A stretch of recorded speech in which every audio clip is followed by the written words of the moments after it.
Good morning all of you. നമസ്കാരം. എല്ലാവർക്കും ദൈവത്തിൻ്റെ രക്ഷയും സമാധാനവും ഉണ്ടാവട്ടെ എന്ന് പ്രാർത്ഥിക്കുന്നു. Thank you so much and welcome to orange apple motivational monster. എല്ലാവർക്കും ഒത്തിരി താങ്ക്സ്. ഇന്നലെ വളരെ ആവേശത്തോടുകൂടി ആക്റ്റീവായിട്ട് റിപ്പബ്ലിക് ദിന പ്രത്യേക പരിപാടിയിൽ പങ്കെടുപ്പ് വിജയിപ്പിച്ചതിനൊക്കെ എനിക്ക് തോന്നുന്നു വളരെ വലിയ സമയവൈകമൊന്നും ഉണ്ടാവാതെ കൃത്യമായിട്ട് നടത്താൻ സാധിച്ചു എന്ന് തോന്നുന്നു. Thank you and thank God. നമ്മൾ ജനുവരി 1 മുതൽ ഫോക്കസിനെ കുറിച്ചാണ് സംസാരിച്ചുകൊണ്ടിരിക്കുന്നത്. ഫോക്കസിൻ്റെ ഇൻറ്റൻസിറ്റി എന്താണ്, ഫോക്കസ് മൈൽഡ് ആൻഡ് മോഡറേറ്റ് ഫോക്കസുകൾ എന്താണ്,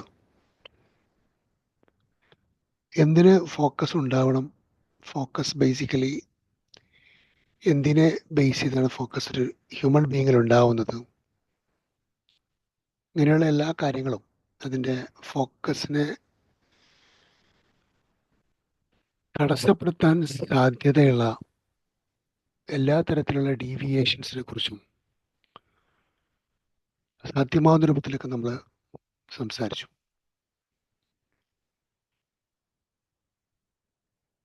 പല കാരണങ്ങൾ കൊണ്ട് ഫോക്കസ് ഒരാൾക്ക് ശരിയാവാതെ വരാം എന്നത് കഴിഞ്ഞ ദിവസം നമ്മൾ സംസാരിച്ചു. പലപ്പോഴും ഫോക്കസ് ജീവിതത്തിലെ വലിയൊരു പ്രാധാന്യം അർഹിക്കുന്ന ഒരു സംഭവമാണ്. കറണ്ട് സിനാരിയോ എന്താണ് എന്നറിയുന്ന ഒരാളുടെ ഫോക്കസിൻ്റെ ഇൻറ്റൻസിറ്റി വർദ്ധിക്കും. ശരിക്കും കറണ്ട് ലൈഫ് സിനാരിയോ എന്ന് പറയുമ്പോൾ ഒരാൾക്ക് അവൈലബിളായ സമയം, അപ്പോൾ അവൈലബിളായ സമയത്തിനുള്ളിൽ ഇത്ര സമയം നിങ്ങൾക്ക് അനുവദിച്ചിരിക്കുന്നു, ആ സമയത്തിനുള്ളിൽ നിങ്ങൾക്ക് എന്ത് കാര്യവും ചെയ്യാം, അല്ലെങ്കിൽ ഇന്ന കാര്യങ്ങൾ ചെയ്യാം എന്ന് പറഞ്ഞു. പണ്ട് രാജാവ് ഒരാളെ കൊട്ടാരത്തിനകത്ത് നിധി കൂടിലേക്ക് അയച്ചത് ഒരു സംഭവം നിങ്ങൾക്ക് ഓർമ്മയുണ്ടാവും. നമ്മൾ കഥയും കാര്യവും എന്നുള്ള സീരീസിൽ ആ കഥ പറഞ്ഞിട്ടുണ്ടായിരുന്നു.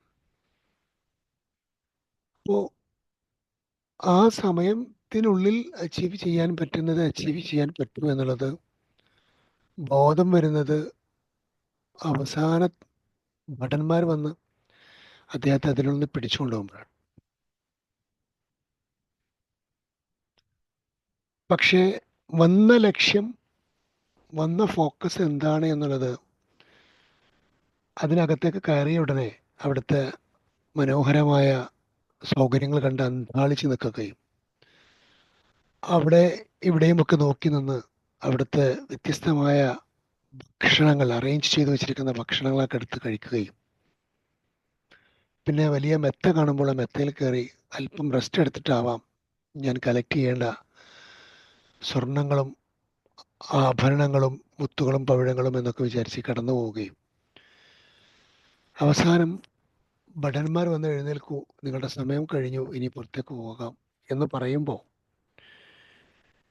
ആ സമയം തീർന്നതായിട്ടുള്ള ഒരു തിരിച്ചറിവ് അപ്പോൾ ഉണ്ടാവുകയും ചെയ്യുന്ന ഒരു സന്ദർഭമുണ്ട്. യഥാർത്ഥത്തിൽ വന്നത് അവിടെ മെത്തയിൽ കിടക്കാനോ അല്ലെങ്കിൽ അവിടുത്തെ വീഞ്ഞു കുടിക്കാനോ അല്ലെങ്കിൽ അവിടെ മനോഹാരിതകൾ കണ്ട് ആസ്വദിക്കാനോ ആയിരുന്നില്ല. യഥാർത്ഥത്തിൽ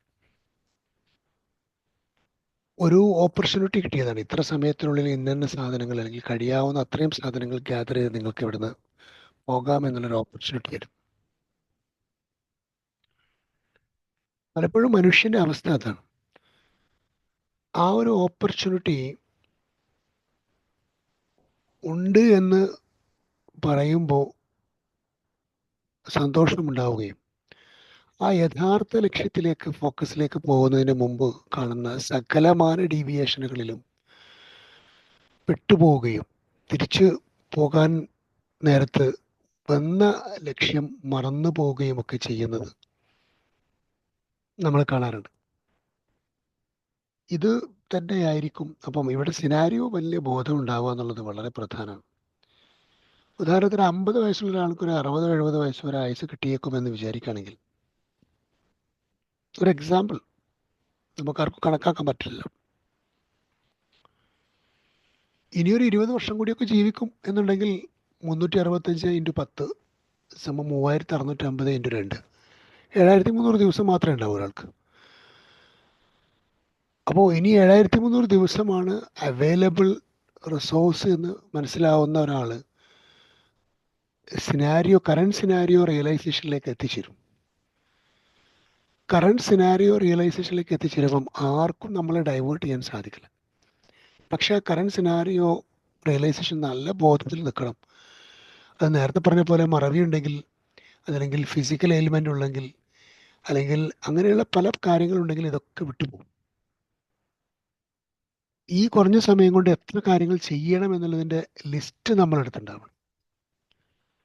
അതിൽ പ്രയോറിറ്റി ലിസ്റ്റ് വേണം. Urgent important, urgent not important, not urgent not important, ഇങ്ങനെ എല്ലാ കാര്യങ്ങളും ഈ 4 ഡിവിഷനിൽപ്പെട്ട എല്ലാ തരത്തിലുള്ള ഇമ്പോർട്ടൻസിനെ കുറിച്ചുള്ള ലിസ്റ്റിംഗ് നമ്മുടെ അടുത്ത് ഉണ്ടാവണം. എത്ര സമയമാണ് അനുവദിച്ചത് എന്നുള്ളൊരു ബെയർ മിനിമം ബോധവും ഉണ്ടെങ്കിൽ എനിക്ക് തോന്നുന്നു കുറച്ചുകൂടി സ്പീഡിൽ, കുറച്ചുകൂടി ഫോക്കസിൻ്റെ ഇൻറ്റൻസിറ്റി, ഷാർപ്പ്നെസ് കൂട്ടാൻ സാധിക്കും. പലപ്പോഴും ആളുകൾ ചോദിക്കാറുള്ള ചോദ്യമാണ്, എങ്ങനെ ഫോക്കസിൻ്റെ ഷാർപ്പ്നെസ് കൂട്ടാം, എങ്ങനെ ഫോക്കസ് ഒന്നും കൂടി മെച്ചപ്പെടുത്താം. ഫോക്കസ് ആൻഡ് സ്പിരിച്വാലിറ്റി എന്ന ഒരു ടോപ്പിക്കാണ് നമ്മൾ പറയുന്നതെന്ന് വിചാരിക്കാം. പലപ്പോഴും ആളുകൾ ചോദിക്കാറുണ്ട്, ഈ പ്രെയറിൻ്റെ സമയത്ത് എന്തുകൊണ്ടാണ് നമ്മുടെ ഫോക്കസ് തെറ്റുന്നത്, വേറെ എന്തൊക്കെയോ കാര്യങ്ങളാണല്ലോ ഓർമ്മ വരുന്നത്. അപ്പോൾ പടച്ചവനുമായിട്ടുള്ളൊരു കൂടിക്കാഴ്ച, ഒരു ബന്ധത്തിൻ്റെ സമയത്ത് എന്തുകൊണ്ട് ആ ഒരു കൃത്യമായ ബന്ധം സ്ഥാപിക്കാനും പ്രാർത്ഥനകൾക്ക് സഹായിക്കാൻ പറ്റാത്തത്, അല്ലെങ്കിൽ പ്രാർത്ഥനാ സമയത്ത് പ്രാർത്ഥനാ വേളയിൽ സാധ്യമാവാത്തതെന്നൊക്കെ പറയും. ഇവിടെ ഒരു പ്രെയറിലേക്ക് എൻ്റർ ചെയ്യുന്നതോടു കൂടി നമ്മളുടെ തോട്ട് സോണാണ് ആദ്യം കറക്റ്റ് ചെയ്യേണ്ടത്. ഓർമ്മയാവാത്ത പല കാര്യങ്ങളും ഓർമ്മയാവാൻ നല്ലത് പ്രാർത്ഥിക്കുന്നതാണെന്നൊക്കെ പറയും ആളുകൾ. നിസ്കരിക്കാൻ പോയാൽ ഓർമ്മയാവുന്ന പലരും അങ്ങനെ ഇങ്ങനെയൊക്കെ കളിയാക്കിയൊക്കെ പറയും. പക്ഷേ ഏറ്റവും മികച്ച രൂപത്തിൽ തൻ്റെ പ്രാർത്ഥന നടത്താൻ തൻ്റെ മനസ്സിനെ പ്രാപ്തനാക്കണമെങ്കിൽ എല്ലാറ്റിലും ഉള്ളതുപോലുള്ള പ്രിപ്പറേഷൻ ഇവിടെ ആവശ്യമാണെന്നുള്ളത്. ആ പ്രിപ്പറേഷൻ നമുക്കുണ്ടെങ്കിൽ, ആ മൈൻഡ് പ്രിപ്പയർ ആയിട്ടാണെങ്കിൽ നമ്മൾക്ക് ഒരു ചിന്താപരമായ അപകടം ഉണ്ടാവില്ല. അപ്പോൾ തോട്ട് സോൺ ആണ് ആദ്യം എല്ലാറ്റിലും കറക്റ്റ് ചെയ്യേണ്ടത്. ആക്ഷൻ സോണോ വേർഡ് സോണോ എന്നതിനേക്കാൾ പ്രധാനം തിരിച്ച് ഫോക്കസിൻ്റെ ബേസിലേക്ക് തിരിച്ചു വന്നാൽ തോട്ട് സോൺ തന്നെയാണ് കറക്റ്റ് ചെയ്യാനുള്ളത്. അപ്പോൾ തോട്ട് സോൺ കറക്റ്റ് ചെയ്യണമെന്നുണ്ടെങ്കിൽ നമുക്ക് നമ്മളെക്കുറിച്ചുള്ള സിനാരിയോയെക്കുറിച്ചുള്ള ബോധം, ചിന്തകൾ ധാരാളമായി കൊടുക്കുന്ന ഡിഫോൾട്ട് മെക്കാനിസം, ഹ്യൂമൻ ബീയിങ്ങിൻ്റെ ഡിഫോൾട്ട് മെക്കാനിസം എപ്പോഴും ഒരു നെഗറ്റീവിലേക്ക് പോകുന്നത് നമുക്ക് കാണാൻ സാധിക്കും. അതിനെ പോസിറ്റീവിലേക്ക് കൊണ്ടുപോകാനുള്ള ഡെയിലി പ്രവൃത്തിയാണ് നമ്മൾ ചെയ്തുകൊണ്ടിരിക്കുന്നത്. വളരെ സീരിയസ് ആയിട്ട് തോട്ട് സോണിനെ എങ്ങനെ കൂടുതൽ കൺട്രോളിലാക്കാം, എങ്ങനെ കൂടുതൽ കൃത്യമായി അതിനെ ഹാൻഡിൽ ചെയ്യാം എന്നുള്ളത് പ്രാക്ടീസ് ചെയ്യാൻ സാധിച്ചാൽ കാര്യങ്ങൾ ഏറെക്കുറെ വിജയിപ്പിച്ചെടുക്കാൻ സാധിക്കും എന്നാണ് മനസ്സിലാകുന്നത്. ഏതായിരുന്നാലും നിങ്ങളുടെ സംശയങ്ങളും ചോദ്യങ്ങളും കമൻറ്റുകളും ഒക്കെ യൂട്യൂബ് വീഡിയോയുടെ താഴെ കമൻറ്റ് ചെയ്യാൻ വേണ്ടി മറക്കാതിരിക്കുക. So I wishing you all the very best and have a great day. God bless and thank you so much and love you all.